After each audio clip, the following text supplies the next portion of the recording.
નમસ્કાર દર્શક મિત્રો, હું સોનલ ત્રિવેદી. સંપૂર્ણ ન્યૂઝમાં આપનું સ્વાગત છે. જોઈએ આજના મુખ્ય સમાચાર. બનાસકાંઠા બેઠક ઉપર કોંગ્રેસમાં ચાલતી ટાંટિયા ખેંચે જોઈતાભાઈ પટેલને અપાવ્યો પરાજય. કાર્યકરોની નિષ્ક્રિયતા અને ઉમેદવારના વિરોધના કારણે કોંગ્રેસે ગુમાવી બેઠક. પાલનપુર તેમજ અમીરગઢ પંથકમાં સર્જાયા બે જુદા જુદા અકસ્માત. અમીરગઢ નજીક બાઇક સ્લીપ ખાતા યુવકનું મોત. પાલનપુરમાં તંત્રની લાપરવાહીના કારણે ખુલ્લેઆમ વેચાઈ રહી છે કેમિકલથી પકવેલી કેરીઓ. અખાદ્ય કેરીના કારણે શહેરમાં રોગચાળો ફેલાય તે પહેલા જાગે તંત્ર.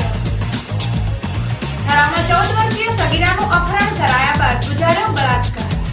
પોલીસે સગીરા ઉપર દુષ્કર્મ આચરનાર ગામના નરાધમને કર્યો જેલના હવાલે.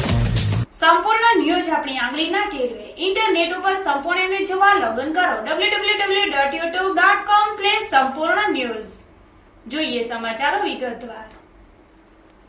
લોકસભા ચૂંટણીમાં ગુજરાતના પનોતા પુત્ર અને રાજ્યમંત્રી નરેન્દ્રભાઈ મોદીના વાવાઝોડામાં કોંગ્રેસનો સફાયો બોલાઈ ગયો, જેથી બનાસકાંઠા સીટ પર કોંગ્રેસના ઉમેદવાર જોઈતાભાઈ પટેલને કારમી હારનો સામનો કરવો પડ્યો છે, જેનું મુખ્ય કારણ કોંગ્રેસ કાર્યકરોની નિષ્ક્રિય કામગીરી અને નીરસતા છે.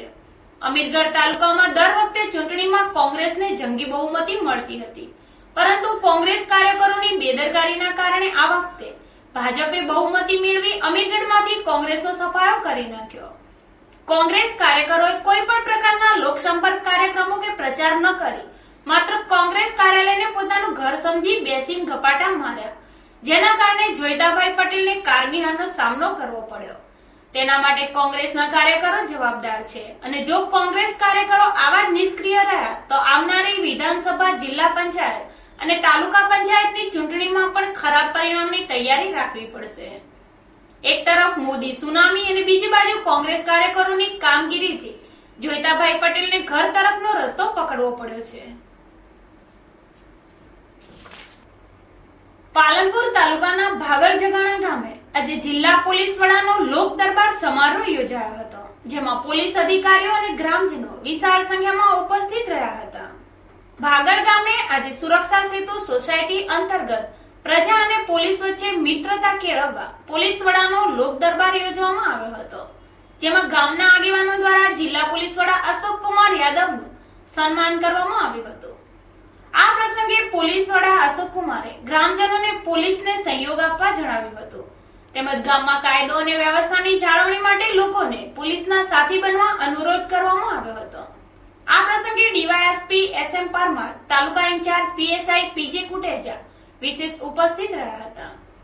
આમ લોકો પોતાના પ્રશ્નોની રજૂઆત સીધા જિલ્લા પોલીસ વડાને કરી શકે તે માટે સુરક્ષા સેતુ અંતર્ગત જિલ્લાભરમાં પોલીસ વડાનો લોક દરબાર કાર્યક્રમો યોજવામાં આવી રહ્યા છે, જેનો પ્રચંડ લોક પ્રતિસાદ સાંપડી રહ્યો છે.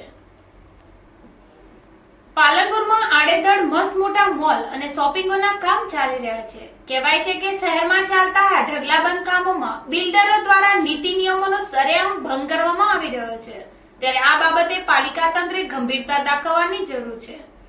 સામાન્ય રીતે કોમર્શિયલ બાંધકામની મંજૂરીમાં શોપિંગ કે મોલમાં પાર્કિંગ, શૌચાલય, પીવાના પાણીની સગવડ જેવી સુવિધાઓ ઉપલબ્ધ કરવાની હોય છે, પરંતુ બિલ્ડરો દરેક ખૂણા ખાંચામાંથી કમાઈ લેવા માટે બાંધકામ મંજૂરીના નિયમોનો છેદ ઉડાવી મનમાની મુજબ બાંધકામ કરે છે, જેના પરિણામે ટ્રાફિકની સમસ્યા ઉદ્ભવે છે.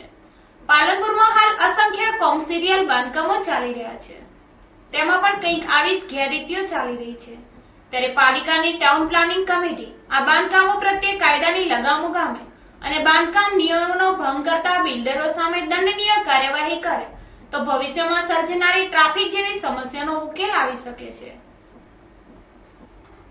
બનાસકાંઠામાં અકસ્માતોની હારમાળા સર્જાઈ રહી છે, જેમાં અનેક મુસાફરી અને વાહન ચાલકોને કાં તો હોસ્પિટલના નિશાને સારવાર લેવી પડે છે, કાં તો મોતની ચાદર ઓઢવી પડી રહી છે.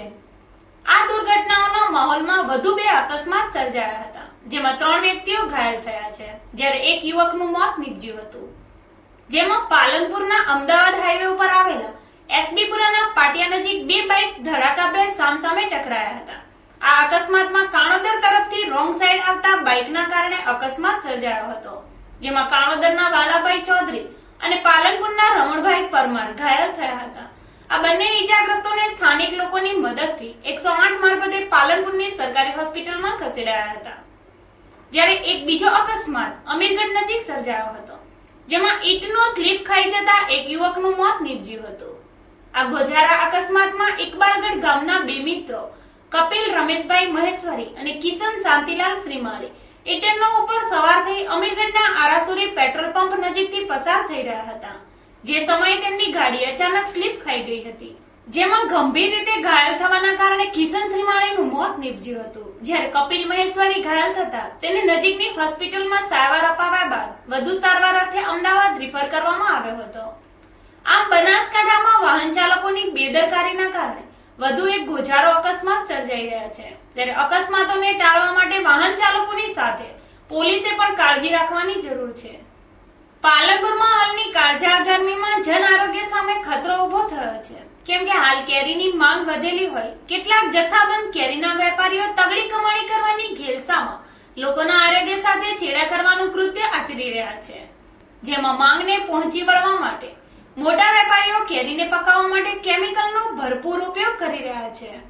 શહેરના વિવિધ વિસ્તારોમાં આવેલા કેરીના ગોડાઉનોમાં કાર્બોડાઇડ નામના કેમિકલથી કેરી પકવી તેનું બજારમાં વેચાણ કરી રહ્યા છે. જો કે કેમિકલથી પકવેલી કેરીના ઉપયોગથી લોકો બીમારીમાં સપડાઈ શકે છે, પરંતુ પાલનપુરની ભલી ભોળી પ્રજા તો બિચારી વેપારીઓના ભરોસે કેમિકલયુક્ત કેરીઓ ખરીદી રહી છે. જો કે ઉનાળાની સિઝનમાં વર્ષભરની કમાણી કરવાની લાલસા ધરાવતા કેટલાક વેપારીઓ હાલ કેમિકલથી કેરીઓ પકવી લોકોના આરોગ્ય સાથે ખેલવાડ કરી રહ્યા છે. ત્યારે જન આરોગ્યના સુખાકારી માટે ફૂડ એન્ડ ડ્રગ્સ વિભાગ આ બાબતે સવેળા જાગે અને જન આરોગ્ય સાથે ખેલવાડ કરતા વેપારીઓ સામે શિક્ષાત્મક પગલાં ભરે તે જરૂરી છે. બાકી ભોળી ભાળી પ્રજાના ભાગ્યમાં તો વેપારીઓના હાથે છેતરવાનું જ લખાયેલું છે. પાલનપુરના અંબાજી મંદિર સામે આવેલા ભગવાન વિશ્વકર્મા મંદિરની સ્થાપનાને 82 વર્ષ પૂરા થતા મંદિરનો રંગેચંગે પાટોત્સવ યોજવામાં આવ્યો હતો. આ પ્રસંગે ભગવાન વિશ્વકર્માની શહેરમાં વાજતે ગાજતે ભવ્ય શોભાયાત્રા નીકાળવામાં આવી હતી. મંદિરથી નીકળેલી શોભાયાત્રા શહેરના માર્ગો પર ફરી હતી, જેમાં મોટી સંખ્યામાં શ્રદ્ધાળુ ભાઈ બહેનો જોડાયા હતા. તો ઢોલ નગારા અને શરણાઈના સુરો વચ્ચે શહેરમાં નીકળેલી ભગવાન વિશ્વકર્માની શોભાયાત્રામાં વિશ્વકર્માનો જય જયકારનો નાદ ગાજી ઉઠ્યો હતો. જ્યારે આ પ્રસંગે મંદિર પરિસર ખાતે ભગવાનનો યજ્ઞ યોજવામાં આવ્યો હતો, જેમાં ભક્તોએ ભગવાનને આહુતિ આપવાનો લહાવો લીધો હતો. આમ પાલનપુરમાં ભગવાન વિશ્વકર્માના 82મો પાટોત્સવ પર્વ શહેરમાં ભગવાન વિશ્વકર્માની ભક્તિની લહેર પ્રસરી જવા પામી હતી. ગુજરાતીઓ હરવા ફરવાના શોખીન બનાય છે. તેઓ વેકેશનનો આનંદ માણવા માટે તીર્થ સ્થાનો અને પ્રવાસન ધામોમાં રજાઓ ગાળે છે. હાલ શાળા કોલેજોમાં ઉનાળુ વેકેશન છે, તેમજ લોકસભાની ચૂંટણી પણ સંપન્ન થઈ છે. ત્યારે આ ઉનાળાના વેકેશનનો આનંદ માણવા માટે ગુજરાતીઓ રાજસ્થાનના હિલ સ્ટેશન માઉન્ટની વાટ પકડી રહ્યા છે, જેને માઉન્ટ આબુ હાલ સહેલાણીઓ ઉભરાવા લાગ્યું છે.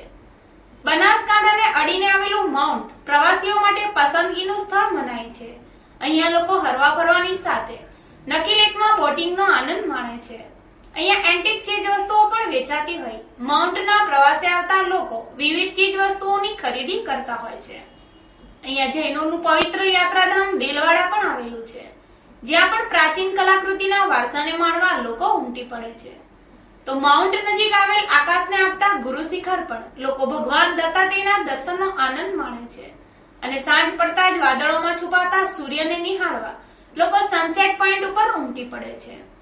આમ એક જ સ્થળે અનેક આનંદની અનુભૂતિ કરાવતું હિલ સ્ટેશન માઉન્ટ આબુ હાલ ઉનાળાના કારણે પ્રવાસીઓથી છલકાઈ રહ્યું છે, જેને લઈ માઉન્ટ આબુના વેપાર ધંધામાં પણ તેજીનો માહોલ સર્જાયો છે. તેથી વેપારીઓમાં પણ ખુશીની લહેર પ્રસરી જવા પામી છે. જો કે માઉન્ટ પાલનપુર ડીસા જેવા શહેરોને નજીક પડતું હોય બનાસવાસીઓ ઉનાળુ વેકેશન માઉન્ટમાં ગાળતા નજરે પડે છે. સાથે સાથે અહીંયા દેશ વિદેશમાંથી લોકો પણ માઉન્ટની મજા માણવા ઉમટી પડે છે. કાંકરેજના થરા ગામમાં એક 14 વર્ષીય સગીરાનું અપહરણ કરી તેના ઉપર બળાત્કાર ગુજારવાનો બનાવ પ્રકાશમાં આવતા ભારે ચકચાર મચી જવા પામી છે. જ્યારે આ મામલે પોલીસે સગીરા ઉપર દુષ્કર્મ આચરનાર ગામના જ નરાધમે ઝડપી પાડી તેને કસ્ટડીના હવાલે કરી દીધો છે. થરાના ઉગમણાવાસમાં રહેતા એક શ્રમિક પરિવારની 14 વર્ષીય દીકરીને ગત રાત્રિના સમયે થરાનો જ બસીત ખાન કાલેખાન ગોરી અને એક અજાણ્યા શખ્સે સગીરાનું મોં દબાવી તેનું અપહરણ કર્યું હતું. બાદમાં યુવતીને ગામની એક જીનિંગ ફેક્ટરીમાં લઈ ગયા હતા, જ્યાં બંને શખ્સોએ સગીરા ઉપર બળજબરીપૂર્વક દુષ્કર્મ આચર્યું હતું. બાદમાં યુવતીને ત્યાં જ મૂકી પલાયન થઈ ગયા. જ્યારે આ બનાવમાં સગીરા બેભાન થઈ જતા તે સવારમાં બેભાન હાલતમાં મળી આવી હતી, જેને લઈને 108 મારફતે તાત્કાલિક સારવાર અર્થે રેફરલ હોસ્પિટલમાં રિફર કરાઈ હતી. જ્યારે આ મામલે બસીત ખાન ગોરી અને તેના સાગરીત વિરુદ્ધ થરા પોલીસ મથકે ફરિયાદ દાખલ કરવામાં આવતા પોલીસે સગીરા ઉપર દુષ્કર્મ આચરનાર બસીત ખાનને સાંતલપુર ગામેથી ઝડપી પાડી તેની વિરુદ્ધ કાયદેસરની કાર્યવાહી હાથ ધરી છે. જો કે થરામાં અપહરણ, ખંડણી, હત્યા અને રેપ જેવા ગંભીર બનાવો વધી રહ્યા છે, ત્યારે પોલીસે ગુનાઓને રોકવા માટે સજગતા દાખવવાની જરૂર છે. ફરી એક નજર આજના મુખ્ય સમાચાર ઉપર. બનાસકાંઠા બેઠક ઉપર કોંગ્રેસમાં ચાલતી ટાંટિયા ખેંચે જોઈતાભાઈ પટેલને અપાવ્યો પરાજય. કાર્યકરોની નિષ્ક્રિયતા અને ઉમેદવારના વિરોધના કારણે કોંગ્રેસે ગુમાવી બેઠક. પાલનપુર તેમજ અમીરગઢ પંથકમાં સર્જાયા બે જુદા જુદા અકસ્માત. અમીરગઢ નજીક બાઇક સ્લીપ ખાતા યુવકનું મોત. પાલનપુરમાં તંત્રની લાપરવાહીના કારણે ખુલ્લેઆમ વેચાઈ રહી છે કેમિકલથી પકવેલી કેરીઓ. અખાદ્ય કેરીના કારણે શહેરમાં રોગચાળો ફેલાય તે પહેલા જાગે તંત્ર. થરામાં 14 વર્ષીય સગીરાનું અપહરણ કરાયા બાદ ગુજાર્યો બળાત્કાર. પોલીસે સગીરા ઉપર દુષ્કર્મ આચરનાર ગામના દરાધમને કર્યો જેલના હવાલે. આ હતા અત્યાર સુધીના સમાચાર. વધુ સમાચાર સાથે ફરી મળીશું. નમસ્કાર.